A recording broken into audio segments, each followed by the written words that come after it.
Okay. तर मी तुम्हाला host करतो. हा हा, ठीक आहे ठीक आहे. तू पोहोचला का बेंगलोर मध्ये? नाही नाही, अजून 10 मिनिट आहे मी. एक बर एक दीड तास आहे अजून. हं. बर बर. तुम्हाला होस्ट केलं सर. ठीक आहे ओके. लेफ्ट होतो. हा हा. Thank you sir.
हरि ओम भद्रेश भाई, सुप्रभातम।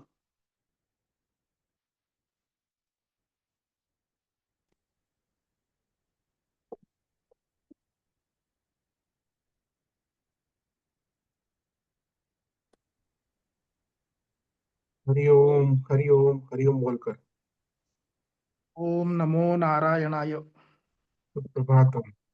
ओम नमो नारायण।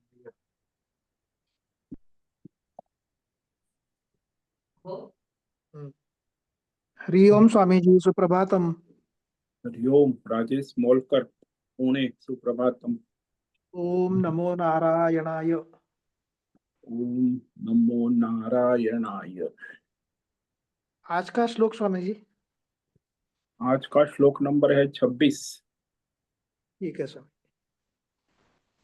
हरि ओम हरि ओम हरि ओम स्वामी जी। हरिओम भद्रेश कोरेगांव सुप्रभातम। सुप्रभातम। ओम नमो नारायणाय। ओम नमो नारायणाय।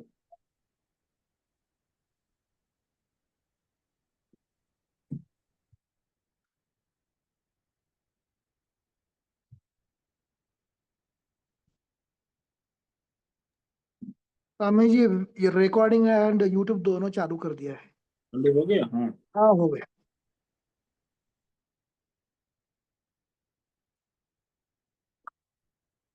ओम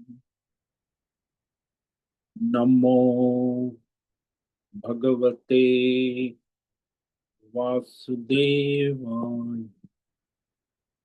ओम नमो भगवते वासुदेवाय। ओम नमो भगवते वासुदेवाय। ओम नमो भगवते वासुदेव। ओम नमो भगवते वासुदेवाय। ओम नमो भगवते वासुदेवाय। ओम श्री परमात्मने नमो नमः। ओम गणपतये नमो नमः। ओम सं सरस्वत्यै नमो नमः। ओम गुरुभ्यो नमो नमः। ओम सहना भवतु सहनौ भुनक्तु सह वीर्यं करवावहै तेजस्विनावधीतमस्तु मा विद्विषावहै। ओम शांति शांति शांति। सदाशिवसमारम्भां शंकराचार्यमध्यमाम् अस्मदाचार्यपर्यन्तां वन्दे गुरुपरम्परां। वन्दे गुरुपरम्।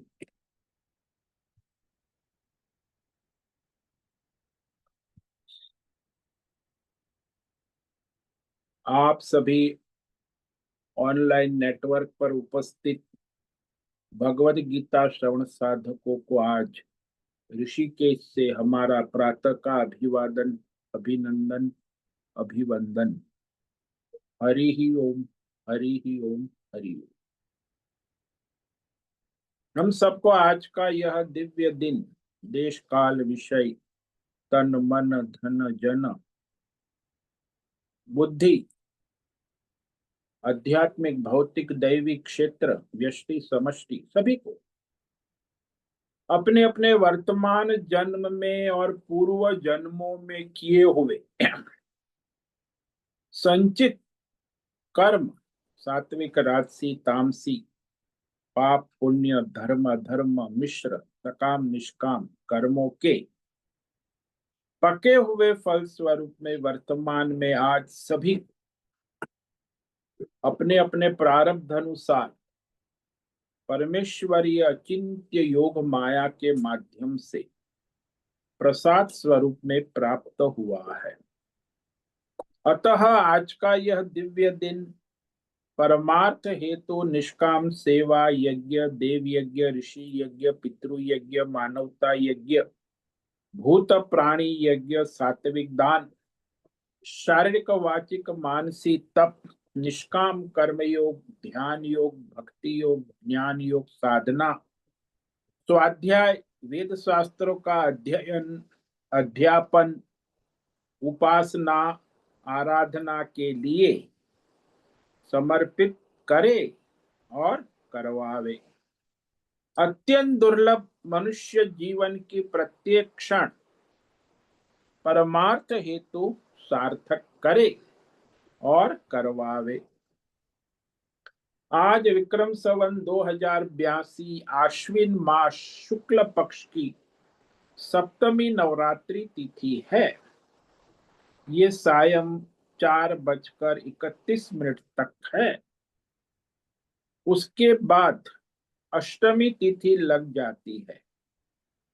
आज मूल नक्षत्र है जो कल सुबह 6:16 तक है। उसके बाद पूर्वा आषाढ़ नक्षत्र लग जाता है। आज सोमवार है।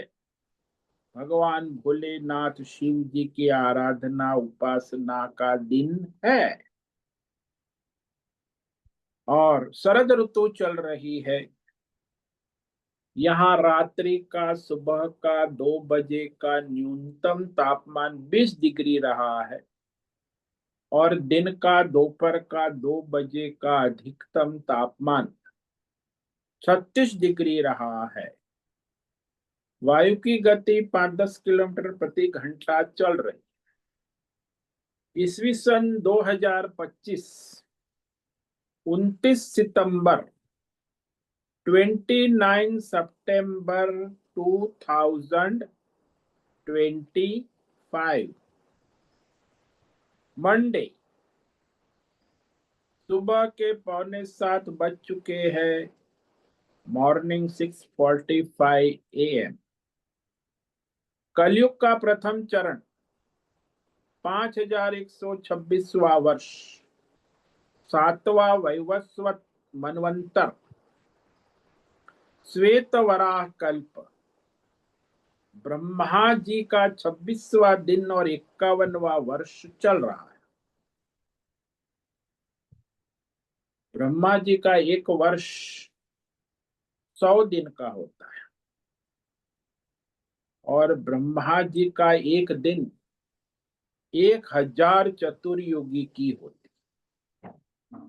तो ऐसे अनंत कोटि ब्रह्मा और ब्रह्मांडीय परमेश्वरीय अचिंत्य योग माया में हमारा यह एक ब्रह्मांड, इस ब्रह्मांड में ये पृथ्वी लोक में समुद्र के ऊपर जम्बू द्वीप में विश्व का एकमात्र वैदिक राष्ट्र भारत में उत्तर हिमालय प्रांत में उत्तराखंड राज्य में टिहरी जिले हिमालयन शिवालिक पर्वतमाला के अंतर्गत मणिकूट पर्वत के ऊपर नीलकंठ महादेव के सामने ऋषिकेश नगरी में मुनि की रेती प्रांत में शीशम जाड़ी में अवधूत बाड़ा आश्रम के सी ब्लॉक के पहले माले से 5 नंबर कमरे से गंगा किनारे से हम स्वामी उत्तमानंद सरस्वती भगवद गीता के आचार्य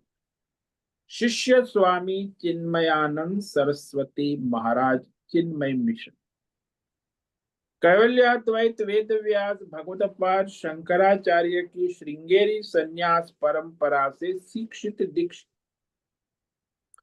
सनातन वैदिक भारतीय हिंदू धर्मानुसार संपूर्ण भगवद गीता ज्ञान यज्ञ ऑनलाइन चैतन्यमय जीवंत लाइव प्रसारण के अंतर्गत व्याख्यान माला में अध्याय 13 क्षेत्र क्षेत्रज्ञ विभाग योग के श्लोक नंबर 26 पर संस्कृत एवं हिंदी में व्याख्यान करेंगे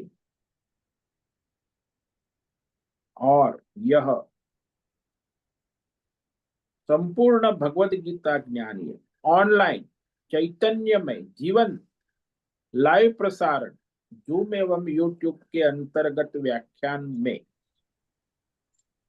यह दिव्य पवित्र सरल व्यावहारिक सटीक पूर्ण वर्ण अक्षर पद वाक्य पंक्ति श्लोक अध्यायों की संगति संधि अन्वय शब्दार्थ वाक्यार्थ भावार्थ रहस्यार्थ के यथार्थ तात्पर्य सहित वैदिक शास्त्र वेद व्यास साहित्य शंकर भाष्य एवं परंपरागत सन्यासी आचार्यों की टीका टिप्पणी सहित आज यह भगवत गीता व्याख्यान करेंगे। कृपया आप सभी श्रद्धा भक्ति ध्यान से परिपूर्ण होकर के यह दिव्य श्रवण साधना करें। इसमें से कुछ ग्रहण करें, कुछ धारण करें, कुछ अपने जीवन में चरितार्थ करें और उसमें निरंतरता लाए। अपनी अपनी आध्यात्मिक भौतिक दैवी अशांति द्वंद्व मोह विक्षेपों से रहित होकर के अधार्मिक अशास्त्रीय परंपरागत भ्रम भ्रांतियों से रहित होकर के अपने अपने शरीर इंद्रिय प्राण मन वचन कर्म और बुद्धि से एक रूप एकाग्र होकर के शुद्ध सात्विक सूक्ष्म भगवत विवेक बुद्धि करे। वेद शास्त्र एवं आचार्य परंपरा अनुसार विवेक करे और करवावे। पुनः पुनः इस व्याख्यान का श्रवण करे, मनन करे, चिंतन करे, लेखन करे, चर्चा विचारणा करे, प्रचार प्रसार करे, लिंक भेज, ग्रुप में शेयर करे, अपना और सबका परम कल्याण करे और करवावे। ओम तत्सत। ओम ओम। तो हमने श्रीमद् भगवद गीता अध्याय 13 क्षेत्र क्षेत्रज्ञ विभाग योग के श्लोक नंबर 26 पर विवेक विचार किया था, जिसमें भगवान कहते हैं कि सभी तत्वम यानी जितने भी प्राणी हैं संसार में, ये सारे क्षेत्र क्षेत्रज्ञ संयोग से यानी मेल मिलावट से सबकी उत्पत्ति हुई है। उत्पत्ति का रहस्य कह रहे हैं भगवान। यावत् संजायते किंचित सत्वं स्थावर जंगमम क्षेत्र क्षेत्रज्ञ संयोगात् तद्विद्धि भरतर्षभ।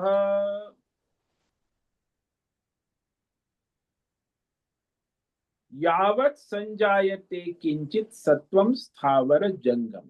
पहला वाक्य भगवान का कि हे अर्जुन, यावत जो भी जितना भी संसार में आप देख रहे, जो कुछ भी ये स्थावर जंगम 84 लाख प्रकार के प्राणी है।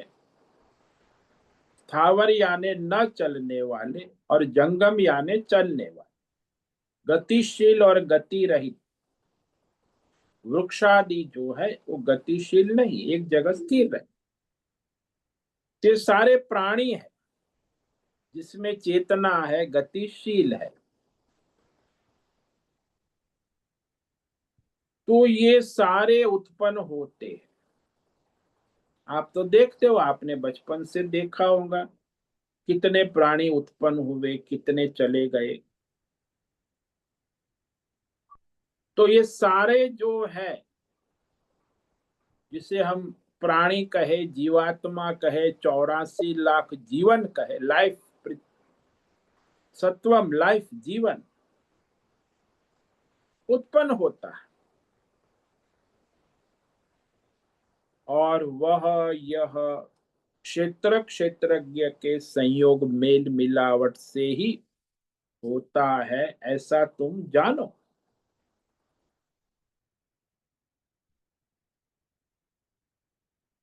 अब ये जो है सारा का सारा, प्रकृति पुरुष कहो, क्षेत्र क्षेत्रज्ञ कहो,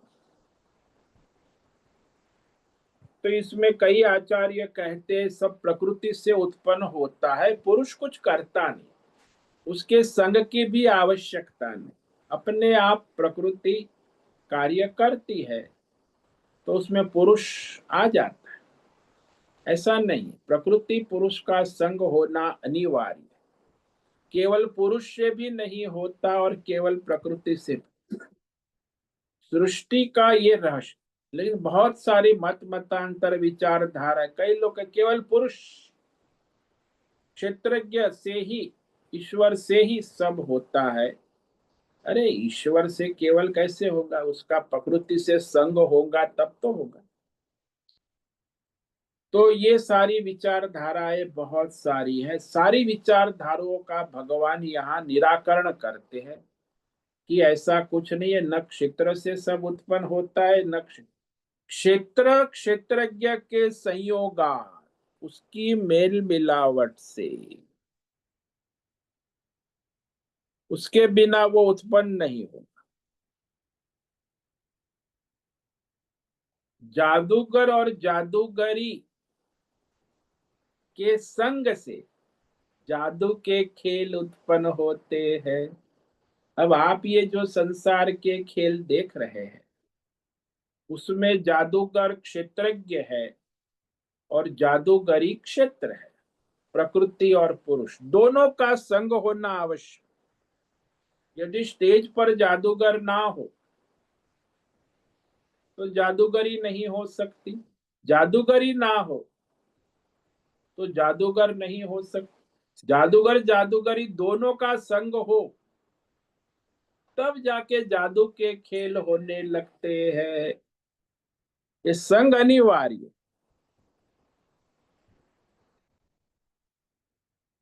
अन्यथा वो उत्पन्न नहीं हो। सुवर्ण पड़ा हुआ है, सुवर्ण का बिस्कुट। अब वहां वो जो सुनार है,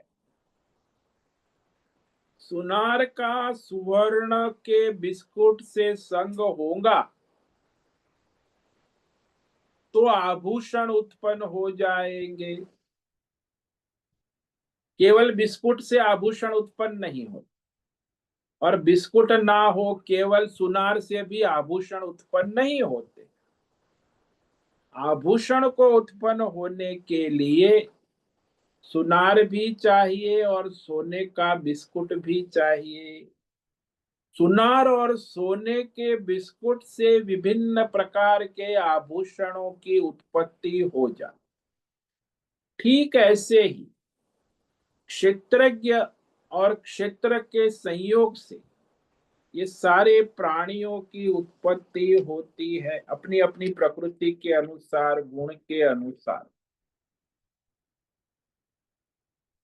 तो ये भगवान ने यहां स्पष्ट कर दिया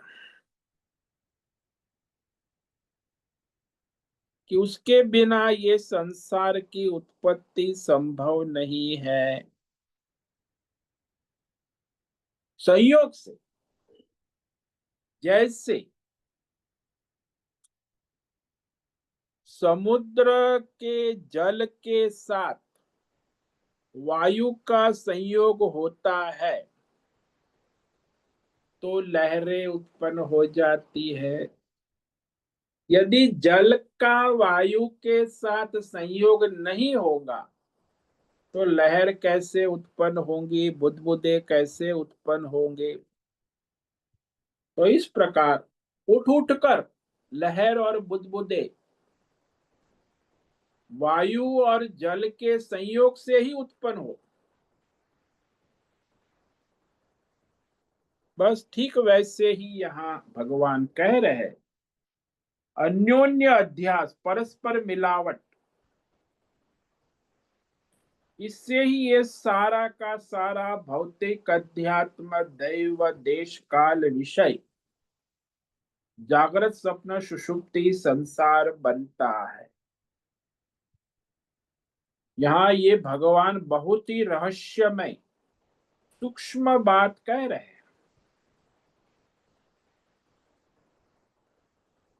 अन्योन्य मिलावट, इसको अध्यास, जो नहीं है वह है की तरह दिखता है,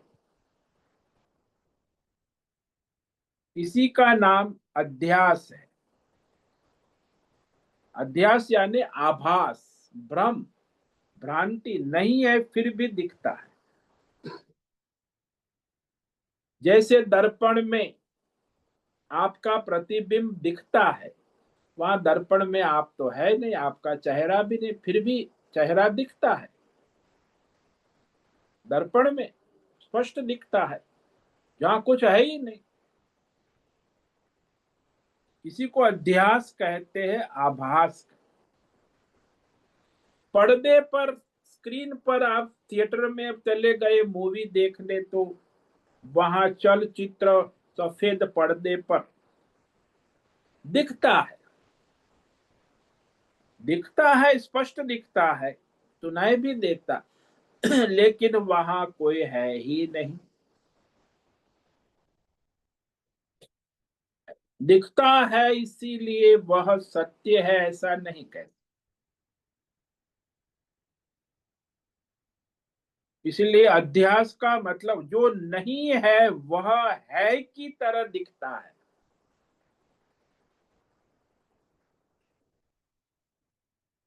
प्रतिबिंब नहीं है, वो भी दर्पण में है की तरह दिखता है।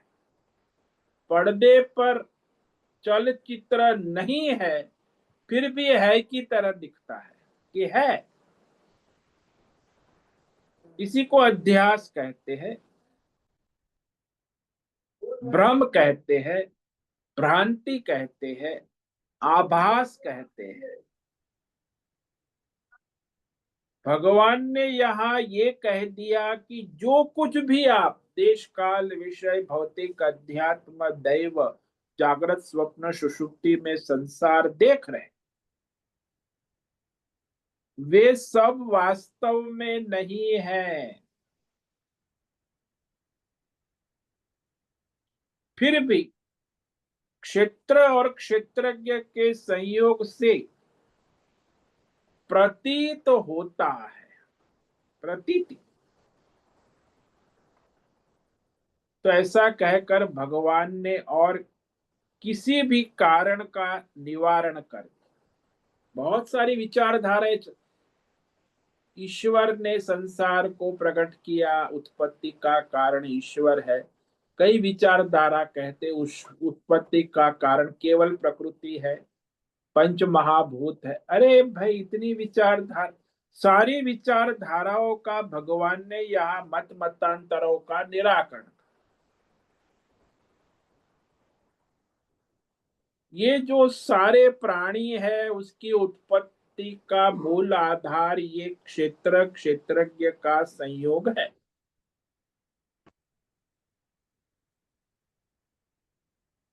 ईसाई वाले तो ऐसे कहते कि वो तो ईश्वर ने बनाया सभी प्राणियों,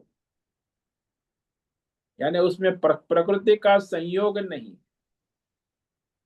इस्लाम वाले भी ऐसा ही, प्रकृति भी ईश्वर ने बनाई, प्राणी भी ईश्वर ने बनाया, यहाँ कोई ईश्वर का किसी के साथ कोई संयोग नहीं।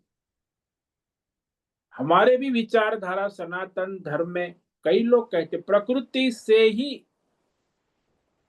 सारी सृष्टि बनी है, ईश्वर नाम की कोई चीज है ही नहीं, पुरुष नहीं है, प्रकृति से। कई विचारधारा केवल पुरुष से। तो इस तरह ये सारे विचारधाराओं का भगवान ने यहाँ निराकरण कर दिया। ये कह दिया कि जो कुछ भी इस संसार में आप देख रहे हैं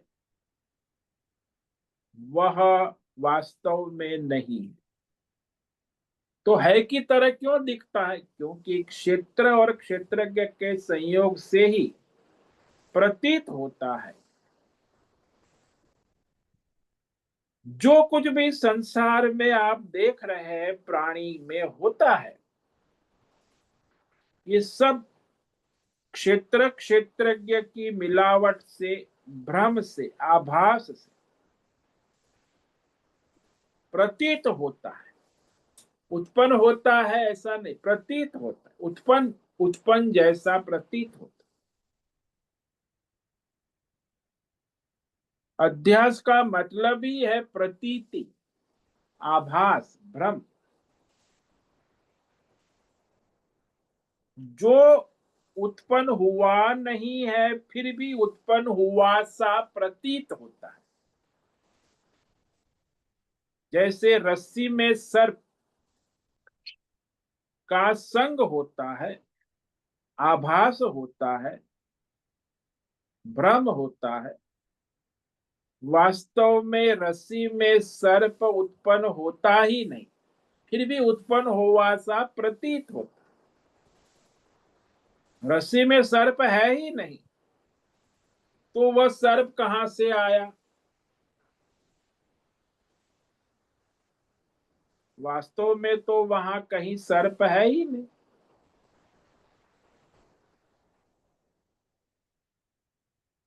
तो भी हमें प्रतीत होता है। क्यों?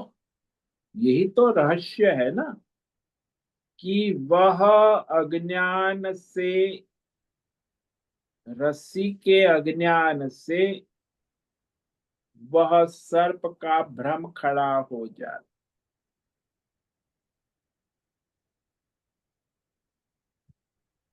जैसे जादूगर और जादूगरी, जादूगर ने जादूगरी से कबूतर को बना दिया। कबूतर दिखाता है, कबूतर स्टेज पर उड़ता भी है, फिर उसे पकड़ लेता है, कबूतर दिखता है, वो भी उड़ता हुआ। लेकिन आप स्टेज पर जाकर, पास जाकर देखो तो वहां कबूतर नाम की कोई चीज है ही नहीं। स्टेज के नीचे सभी को कबूतर उड़ता दिखता है, लेकिन ऊपर चले जाओ कुछ नहीं। जादूगर स्टेज के ऊपर नोटों की गड़िया घुमा के, लहरा के दिखाता है, तो नोटों की गड़िया दिखती है, लेकिन वहां स्टेज पर चले जाओ, यदि जादूगर ऐसे नोटों की गड्डी जादू से बना सकता है तो रिजर्व बैंक की आवश्यकता है। वो तो जादूगरी से नोट की गड्डियां दिखाता है, लेकिन है नहीं। दिखता है पर है नहीं, जब वहां होता कुछ नहीं है। स्वप्न की बात देखो, हम स्वयं स्वप्न भी देखते हैं। स्वप्न में कितनी वस्तु निर्माण होती है, भौतिक, अध्यात्म, दैव, देश, काल। स्वप्न में हम सारा निर्माण कर ले, स्वप्न संसार, स्वप्न जगत। परंतु वास्तव में स्वप्न में वहां कुछ होता ही नहीं। वो जगने के बाद पता चलता है कि स्वप्न में जो निर्माण हुआ वो भी नहीं है, और वास्तव में वहां स्वप्न में कुछ है ही, केवल प्रतीति है।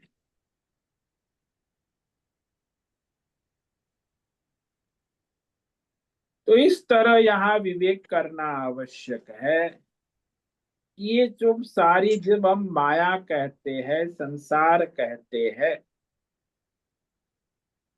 कई बार आप जादू के खेल देखने जाते हैं, माया नगरी में जाते हैं, तो वहां जो भी दिखता है वो अवभाषित होता है, प्रतीत होता है। ऐसे ही जो आप संसार में जो प्राणियों को देख रहे हो, ये प्राणियों की प्रतीति मात्र, आभास।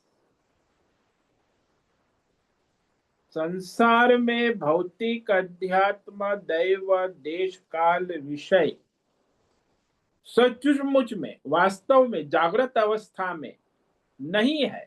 जैसे स्वप्न अवस्था में नहीं है, वैसे ही जागृत अवस्था में भी फिर भी हमें है की तरह दिखता है। जैसे स्वप्न मिथ्या है, वैसे यह जागृत जगत भी मिथ्या है।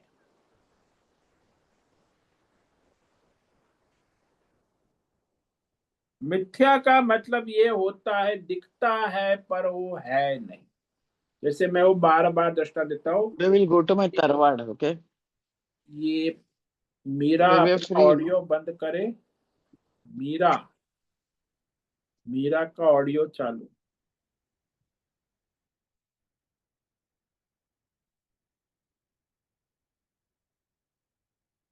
तो दिखता है, प्लास्टिक का अंगूर, लेकिन वहां वास्तव में दिखने से वो अंगूर है ऐसा कहते भी है, लेकिन वहां अंगूर नाम की कोई चीज है ही नहीं। आप अपने डाइनिंग टेबल पे सजा के रखते हैं, कई लोग डेकोरेशन के लिए दुकान में भी रखते हैं, लेकिन वो केवल प्लास्टिक के अंगूर है।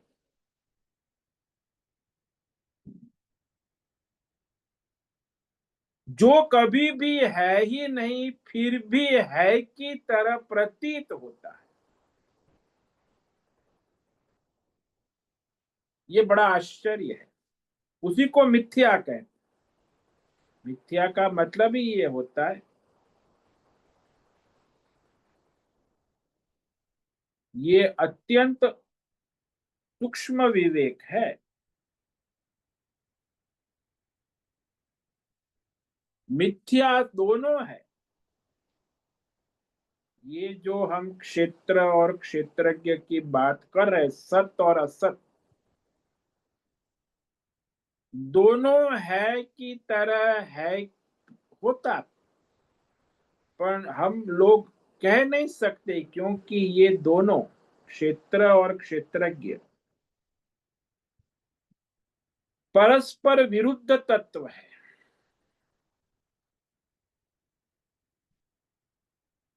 जो क्षेत्रज्ञ सत होता है वह क्षेत्र असत नहीं हो। सत कभी असत नहीं होता, असत कभी सत नहीं।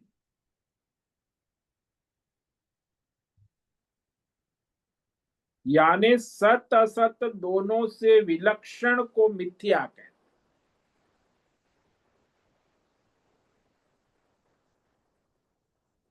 ये मिथ्या जो है वह कोई भी विषय जो नष्ट विषय होता है ना, नष्ट हो, जो किसी भी देश काल परिस्थिति में उत्पन्न हुआ था और फिर नहीं हो रहता है,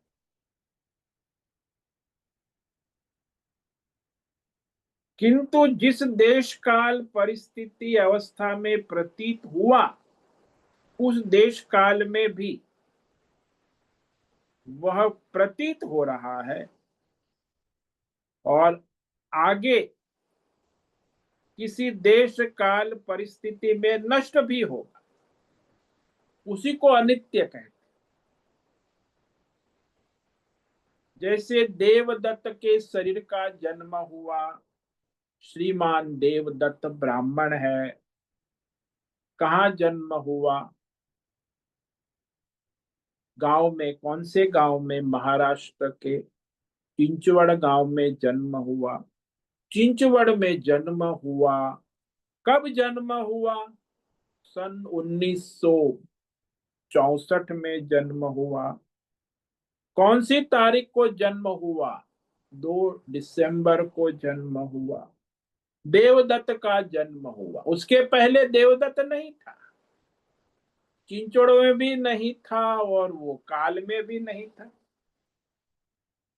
लेकिन जब देवदत्त का जन्म हुआ तो उसके देश काल में उत्पत्ति का कारण, अब वो जन्म हुआ, फिर अपने उसने जीवन जिया।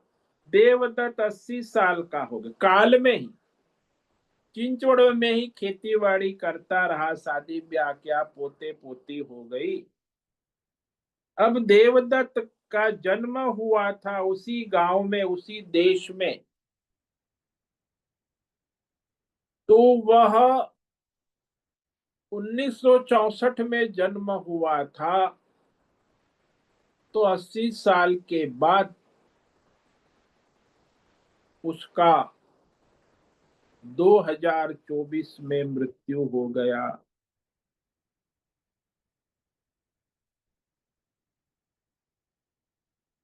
तो यह उसका जन्म, जीवन और जो प्रतीति देश काल में हुई, जन्म भी देश काल में प्रतीत हुआ,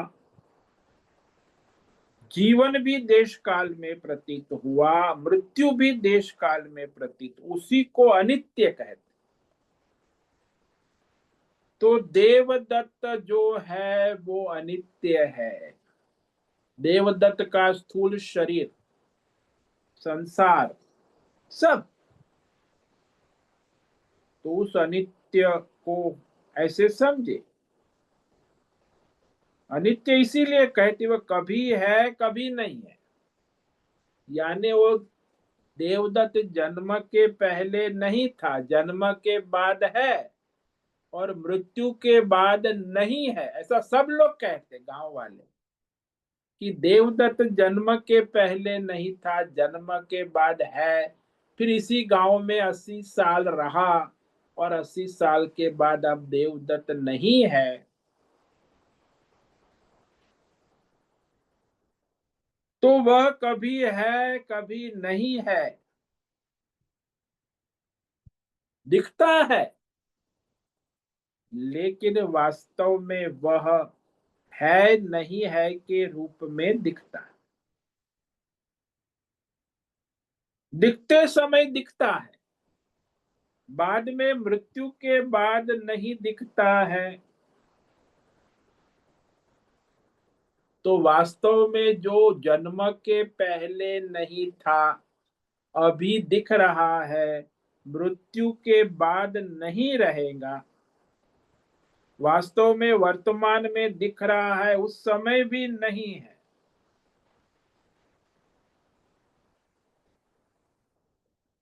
ये विवेक करना आवश्यक। यदि है ऐसा आपको दिख रहा है तो समझो कि क्षेत्र क्षेत्रज्ञ के संयोग से भगवान ने कहा कि वर्तमान देश काल परिस्थिति में देवदत्त का संसार दिख रहा है। देवदत्त भी दिख रहा है, संसार भी दिख रहा है।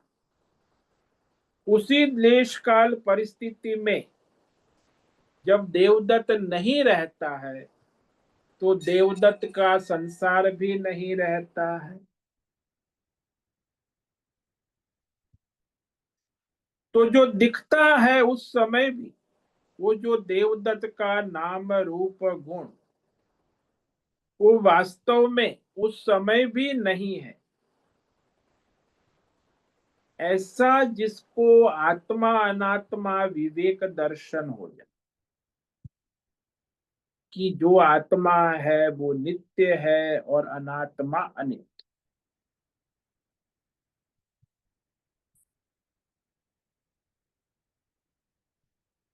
मिथ्या ज्ञान क्या है कि वह मनुष्य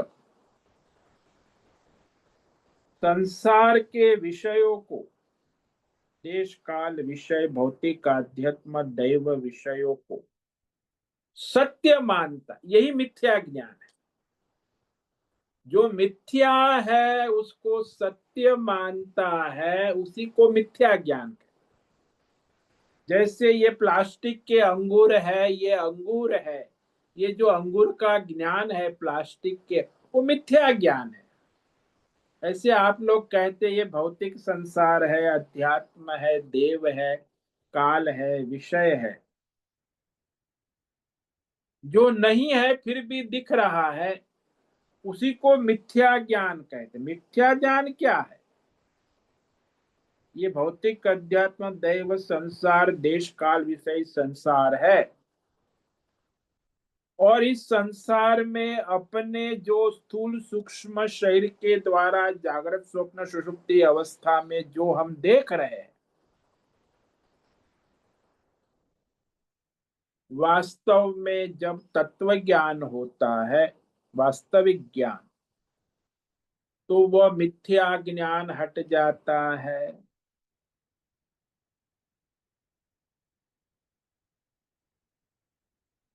सुवर्ण तत्व के ज्ञान से मिथ्या आभूषणों का मिथ्या ज्ञान समाप्त हो जाता। क्योंकि आभूषणों का जो ज्ञान है वो मिथ्या ज्ञान है और सुवर्ण का ज्ञान है वो सत्य है, तत्व ज्ञान।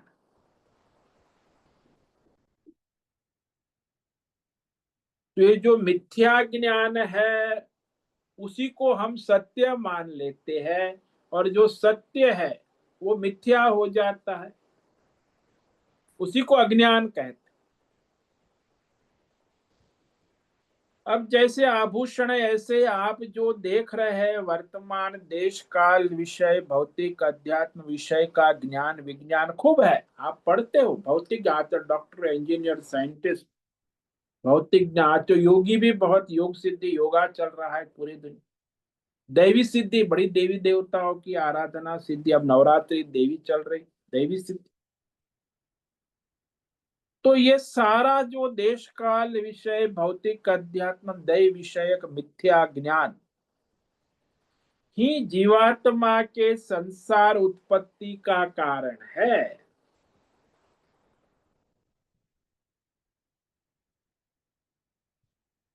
तो जन्म से ही आप देखते हैं देश काल विषय संसार भौतिक अध्यात्म और मिथ्या ज्ञान को आप अनेक जन्मों से वर्तमान जन्म में भी सत्य ही मान रहे हैं कि देश काल विषय भौतिक अध्यात्म दैव संसार का जो ज्ञान है वो मिथ्या ज्ञान है।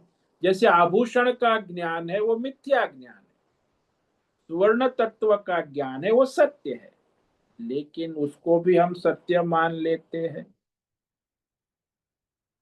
तो ये संसार विषयक मिथ्या ज्ञान दूर हो जाने पर केवल अपना स्वरूप परमात्मा तत्व रह जाता है, क्षेत्रज्ञ।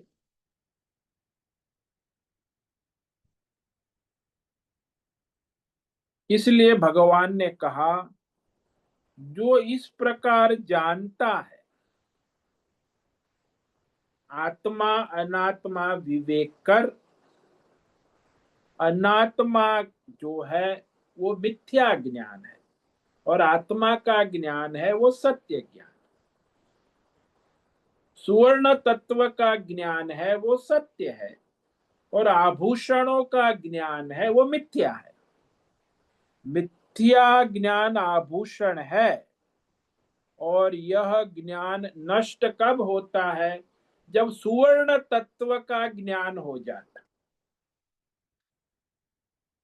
ऐसे ही ये क्षेत्र क्षेत्रज्ञ के संयोग से मिलावट से जो हमें संसार दिख रहा है उसमें क्षेत्रज्ञ के वास्तविक स्वरूप का ज्ञान हो जाने से फिर ये संसार की उत्पत्ति स्थिति लय समाप्त हो जाती।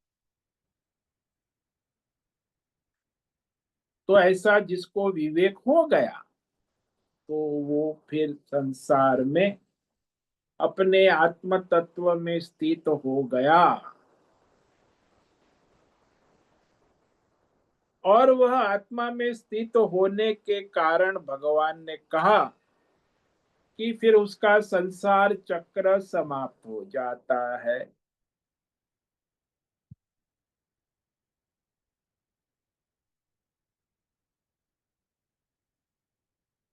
तो क्षेत्र क्षेत्रज्ञ संयोगात ये बहुत ही महत्व का वाक्य है।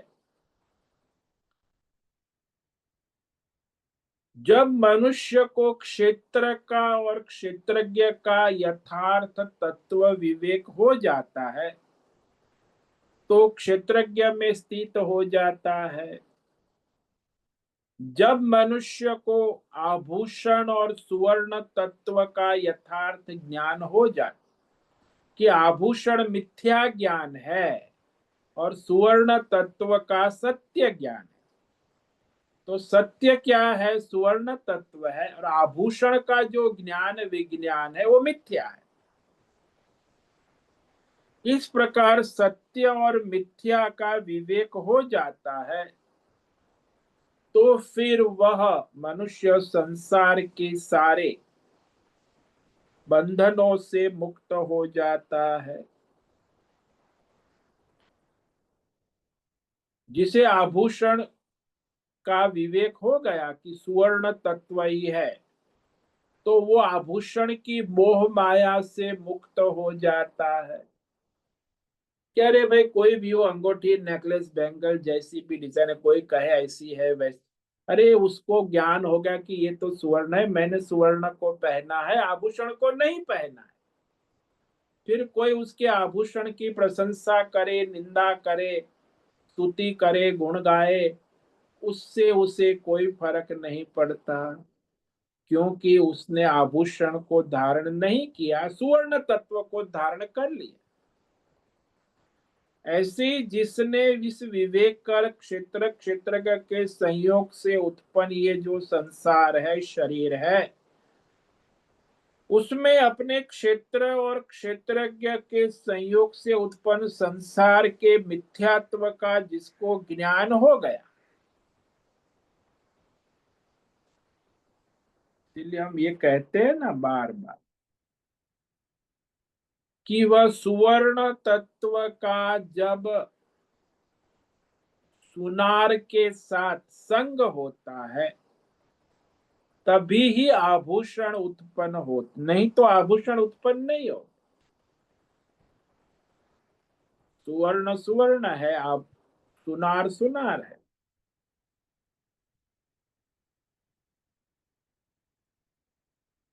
तो इस तरह यहाँ यह विवेक करना, क्योंकि बहुत सारी विचारधाराएं है ना, कोई क्षेत्रज्ञ को ही उत्पत्ति का कारण मानते, कोई प्रकृति को ही उत्पत्ति कारण, वो क्षेत्र को गौण मानते, कई क्षेत्रज्ञ को मुख्य मानते, इस तरह बहुत ही विरोधाभास।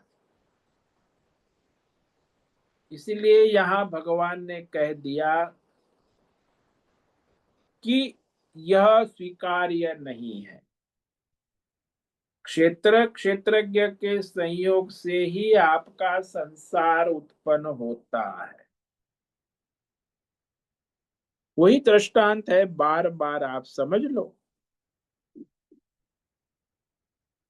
कि क्षेत्र क्षेत्रज्ञ प्रकृति और पुरुष का संग होता है। जैसे दृष्टांत ले लो कि स्त्री पुरुष का संग होता है तभी उसका संसार खड़ा होता है। बैंड बाजा बजता है, फिर उसके बच्चे, परिवार, घर, धंधा, व्यापार, ये सारा। जो छोटा बच्चा है 12 साल का, उसका कोई संसार नहीं है, क्योंकि उसने अभी विवाह नहीं किया है। जब वो विवाह करता है 21 साल के बाद, फिर उसका संसार शुरू, और फिर उसमें बच्चे होते हैं, घर होता है, पैसा होता है, पद प्रतिष्ठा, मकान, कीर्ति अपकीर्ति, ये सब संग करने से होते, अन्यथा वो पूर्ण है। प्रकृति का संग करके वो अपूर्ण हो जाता है और फिर अपूर्णता में ही दौड़ता रहता है। यानी जिसको सम्यक दर्शन, सम्यक विवेक जिसको कहे, आत्मा अनात्मा विवेक, जिसे यथार्थ विवेक होकर के सोना सोना है, आभूषण आभूषण है, आभूषण मिथ्या है, सुवर्ण सत्य है, ऐसे जिसको पता हो गया कि क्षेत्र मिथ्या है, क्षेत्रज्ञ सत्य है, उसका फल मोक्ष कहा भगवान, क्योंकि यही अज्ञान है ना। संसार का बीज ही अज्ञान है।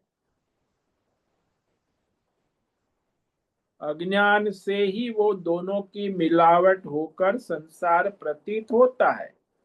क्षेत्र क्षेत्रज्ञ के संयोग से सारा संसार उत्पन्न होता है। इसीलिए भगवान ने कहा कि जो आप संसार देख रहे हो, शरीर और संसार, वो अज्ञान से ही उत्पन्न हुआ है। अज्ञान क्या है? ये क्षेत्र क्षेत्रज्ञ संयोग मिलावट को ही अज्ञान कहते। फिर अज्ञान से, अपूर्णता से फिर वो कामना होती है, कर्म होता है, फल होता है, और वो संसार चक्र चलता रहता है।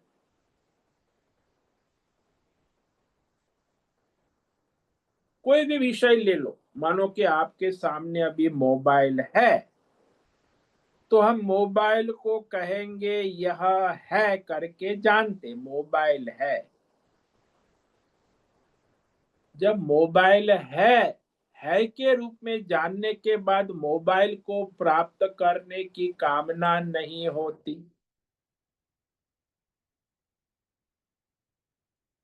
तब उसकी कामना नहीं होगी। मोबाइल है, मेरे हाथ में है, अब आपको नहीं मुझे मोबाइल चाहिए, अरे भाई आपके हाथ में है रूप से आप जानते हो कि मोबाइल मेरे हाथ में है, अब मोबाइल की कामना नहीं हो। यदि मोबाइल नहीं है मेरे हाथ में तो उसे कामना उत्पन्न होगी। कोई भी विषय ले, जो विषय हमारे हाथ में है उसकी कामना नहीं होती है, जो हमारे हाथ में नहीं है उसी की कामना उत्पन्न होती है। यानी जो नहीं है उसकी कामना उत्पन्न होती है, तो उसे प्राप्ति के लिए फिर कर्म भी उत्पन्न होता है, और कर्म करने से फिर उसके फल भी उत्पन्न होते हैं। इस तरह ये संसार का चक्र चलता है। नहीं है, आपके पास जो नहीं है उसकी कामना है, जो कामना है उसके लिए आप कर्म कर रहे। देखो अभी भी आपके पास घर नहीं है तो घर की कामना उत्पन्न, और उसके लिए कर्म करोगे, लोन लोगे न जाने के। घर है तो फिर कामना उत्पन्न नहीं हो, भाई घर है। तो जो विषय नहीं है उसी की कामना उत्पन्न होती है, वो जो है उसी कामना नहीं होती। तो सारे संसार का हेतु ही ये है कि नहीं है, मेरे पास जो नहीं है भौतिक अध्यात्म दैव विषय, वही कामना का विषय बन जाता है, और जो है उसकी कोई कामना नहीं है।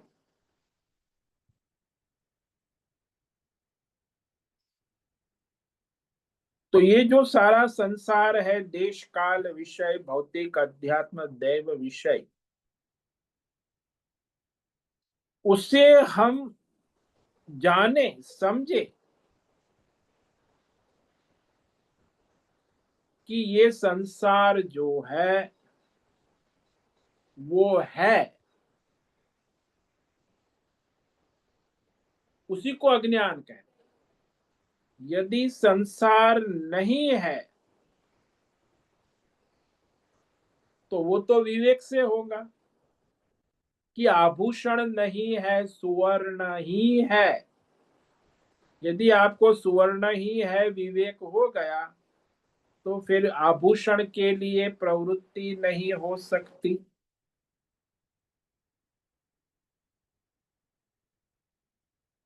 तो इसे सम्यक विवेक कहते हैं, सम्यक विवेक, सम्यक आत्मा अनात्मा विवेक होना आवश्यक।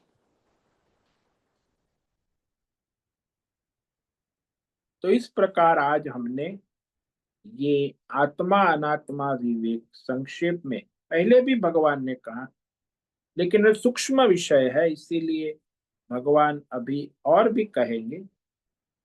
तो इस पर हम कल विचार करेंगे। आगे श्लोक है कि आत्मा का स्वरूप क्या है और अनात्मा का, इनकी मिलावट से ही संसार प्रतीत होता है। दोनों की मिलावट समाप्त हो जाए, दूध का दूध पानी का पानी, तो फिर वह संसार नहीं रहता।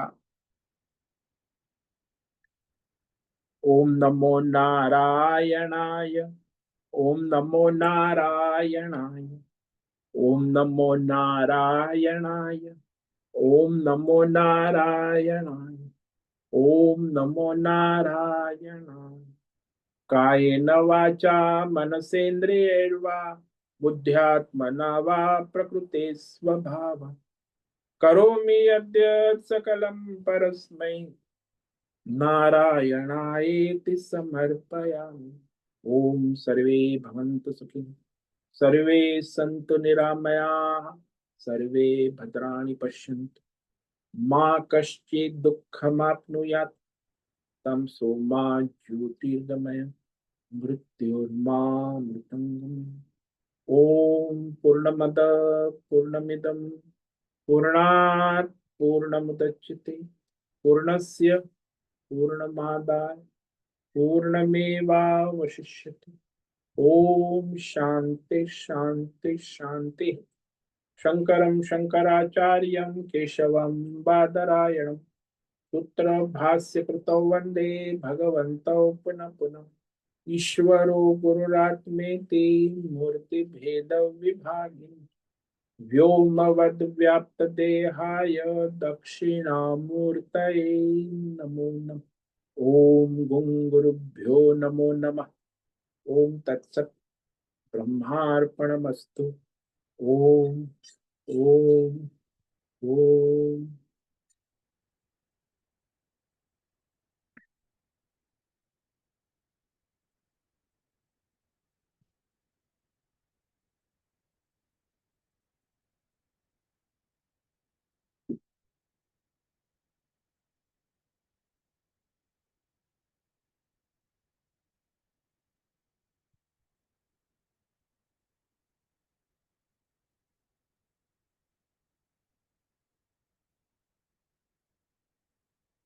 अभी प्रश्नोत्तरी का समय है।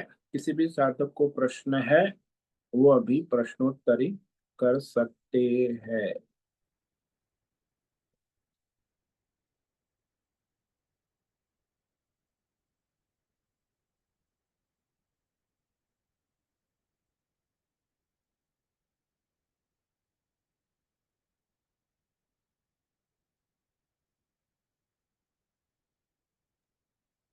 हरि ओम हरि ओम हरि ओम। स्वामी जी, हरिओम। बोलो भद्रेश।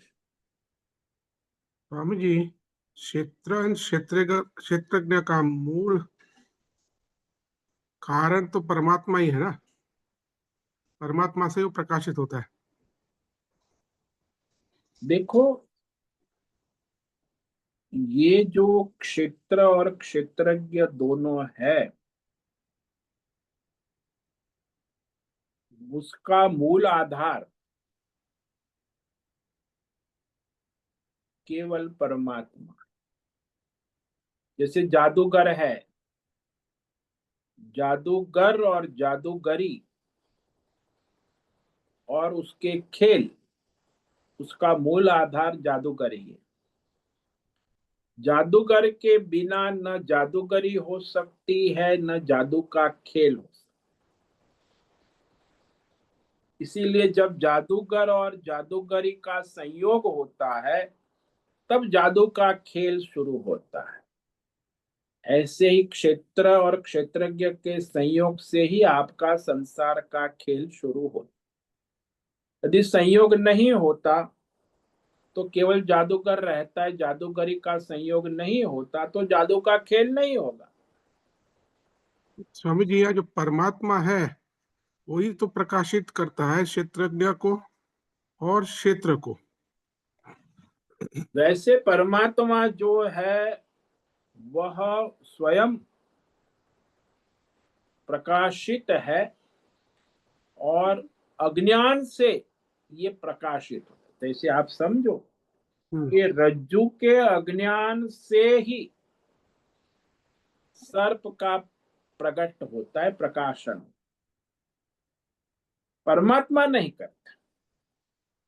परमात्मा के स्वरूप के अज्ञान से, क्षेत्र क्षेत्रज्ञ के संयोग से संसार प्रतीत होता है।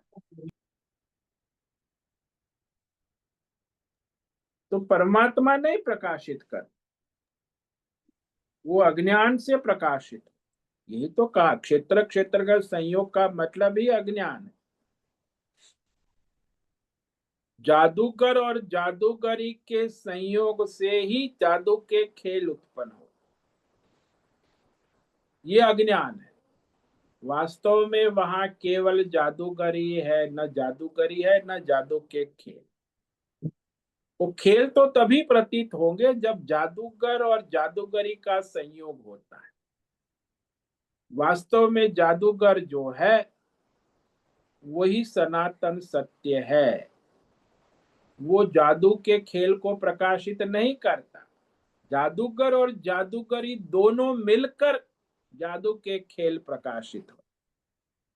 तो यहाँ आप कहते हो कि परमात्मा परमात्मा प्रकाशित नहीं करता। हाँ, परमात्मा जब क्षेत्रज्ञ बनकर क्षेत्र का संयोग करता है तब उसका संसार का खेल शुरू हो, अन्यथा नहीं। तो परमात्मा जो है, जब वो अज्ञान क्षेत्र, हाँ, अज्ञान से क्षेत्र का संग करता है तब जाके वो संसार घटता। सो जो अज्ञान स्वरूप है परमात्मा, ज्ञान स्वरूप, वो क्षेत्रज्ञ हुआ। हाँ, क्षेत्रज्ञ जो है वो अविद्या उपाधि वाला जो है वही क्षेत्र का संग करता है, विद्या उपाधि वाला नहीं करेगा। वो तो पूर्ण है ना। अविद्या उपाधि वाला क्षेत्रज्ञ है, वही क्षेत्र का संग करके संसार में दौड़ता रहता है कामना का। हाँ, तो परमात्मा ही जो है, जब अज्ञान जो है उसके आधार पे क्षेत्रज्ञ, क्षेत्र का प्रकार, क्षेत्रज्ञ जो है वो अस्तित्व में आता है। हाँ, अविद्या उपाधि से ही हाँ, वो परमात्मा क्षेत्रज्ञ रूप में अस्तित्व में आता है। वो क्षेत्र का संग करके फिर संसार का खेल करता है। और क्षेत्र भी तो परमात्मा का ही स्वरूप है ना। नहीं नहीं नहीं नहीं, क्षेत्र भी तो माया है, मिथ्या है, असत्य है। आभूषण जो है वो सोने का स्वरूप थोड़ी होता है। वो तो काल्पनिक है, मिथ्या है, केवल सुवर्ण ही है। क्षेत्र का अस्तित्व का कारण क्या है? अज्ञान, क्षेत्रज्ञ के स्वरूप का अज्ञान। नहीं तो क्षेत्र क्षेत्र का अस्तित्व ही कहाँ। सुवर्ण तत्व के अज्ञान से ही आपको आभूषण की प्रतीति, ये जो अज्ञान है इसी को मिथ्या ज्ञान का, सुवर्ण के ज्ञान से जो मिथ्या ज्ञान आभूषण है यह ज्ञान नष्ट हो जाए। सुवर्ण तत्व का ज्ञान आपको हो जाए तो ये आभूषण का जो मिथ्या ज्ञान है जिसको आप सत्य मानते वो नष्ट हो जाए, क्योंकि आभूषण है ही नहीं, केवल सुवर्ण ही है।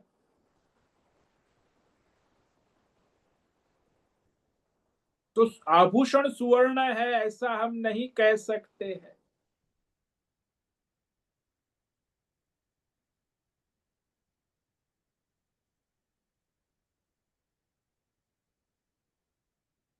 आभूषण की उत्पत्ति कैसे हुई?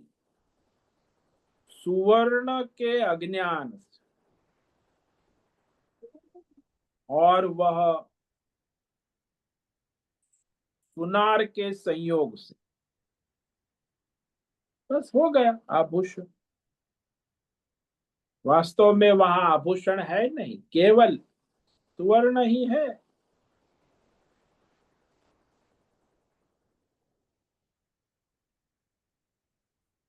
जब सुवर्ण तत्व का यथार्थ विवेक हो जाए तो आभूषण नहीं है। लेकिन सुवर्ण का यथार्थ विवेक नहीं है, अज्ञान है, तो अज्ञान से आभूषण की उत्पत्ति हो गई। वो अज्ञान ही सुनार है, सुनार ने ही आभूषण को खड़ा कर, सुवर्ण तत्व का अज्ञान। तो मिथ्या ज्ञान, ये जो सारा आभूषण का ज्ञान है वो मिथ्या ज्ञान है। वो मिथ्या ज्ञान नष्ट हो गया तो केवल सुवर्ण का ही ज्ञान होता है, फिर आभूषण का स्वरूप रहता ही नहीं, आभूषण भी नहीं रहता।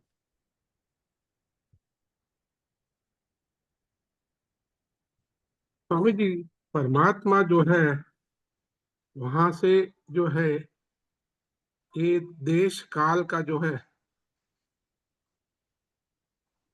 माया ये सब बनती है। माया है, मिथ्या है, असत है।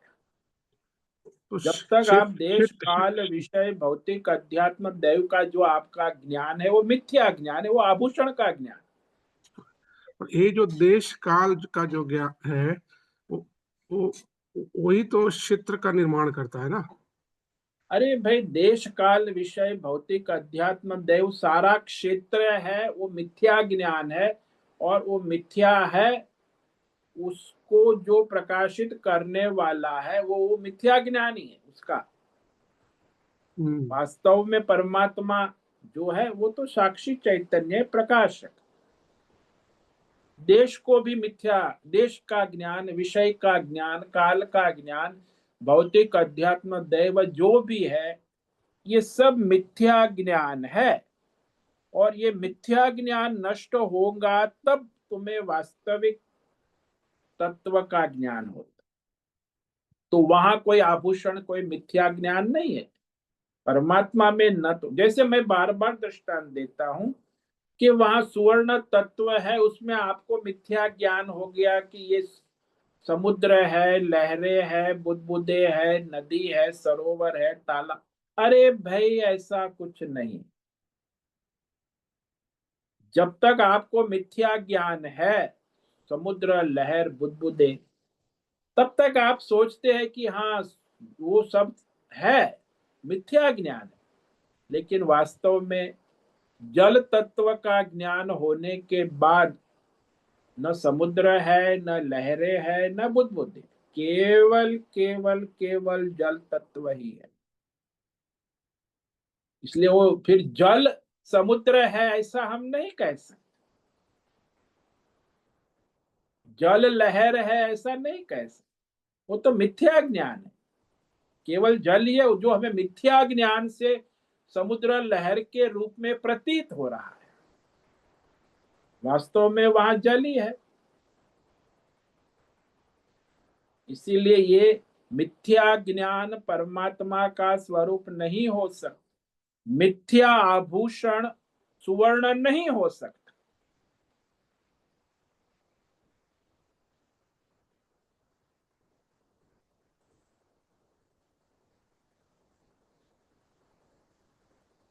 ये ये सूक्ष्म।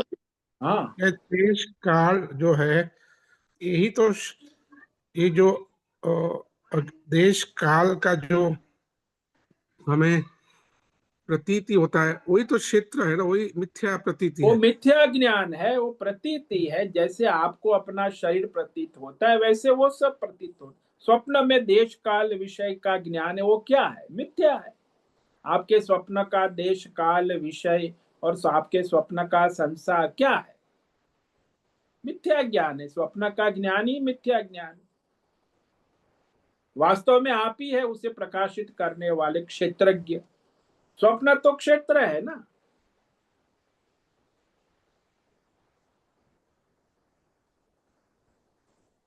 तो वास्तव में क्षेत्र और क्षेत्रज्ञ के संयोग से ही स्वप्न प्रतीत होता है। यदि क्षेत्रज्ञ अकेला है, क्षेत्र का संयोग नहीं करता है, तो स्वप्न जगत की कोई संभावना ही नहीं। यही तो भगवान यहाँ कह रहे हैं।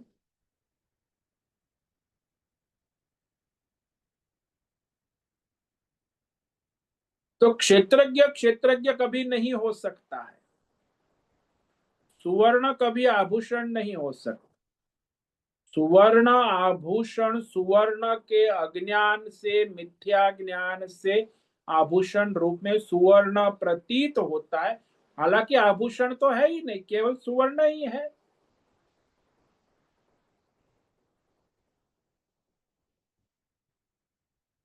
ये जो संसार है, ये जानना देखना यही अज्ञान है। सत्य है इसको कहना यही अज्ञान है। आभूषण सत्य है ये कहना ही अज्ञान है। आभूषण मिथ्या है, वो मिथ्या ज्ञान से प्रतीत हो रहा है। वास्तव में सुवर्ण ही है। ऐसे ही परमात्मा ही है। मिथ्या ज्ञान से आपको देश काल विषय संसार देवदत्त प्रतीत हो रहा है, वो मिथ्या ज्ञान से प्रतीति होते उसको आप सत्य मान रहे हैं, यही अज्ञान है।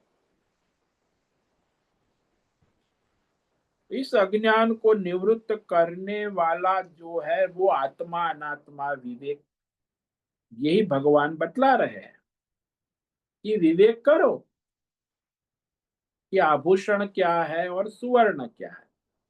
जब दोनों का तुम्हें विवेक हो जाएगा तो आभूषण का मिथ्या ज्ञान नष्ट होने से आपको सुवर्ण के सिवा और कुछ नहीं दिखेगा।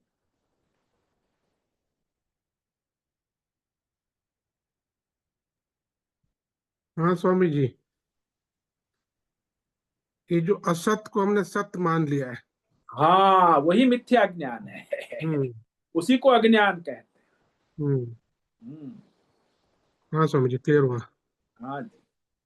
बहुत बहुत धन्यवाद। हरिओम। ओम नमो नारायण। तो ठीक है, आज उपस्थित है राजेश मोलकर होस्ट है, भद्रेश पड़िया को होस्ट है, लीलावती बड़ेकर, संजीवनी श्रीरंग रानडे, नैना पुरोहित, राय बहादुर कपूर,